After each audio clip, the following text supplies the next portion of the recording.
sellers, should you have your agent host an open house? Let's discuss some pros and cons.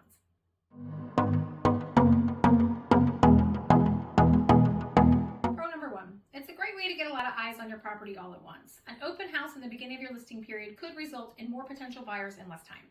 Pro number two, you get real-time feedback from visitors, which can be super helpful in tweaking your strategy and future buyer first impressions. Pro number three, it creates buzz and excitement. We put out lots of directional signs and additional open house specific marketing to alert those in the area that the home will be open.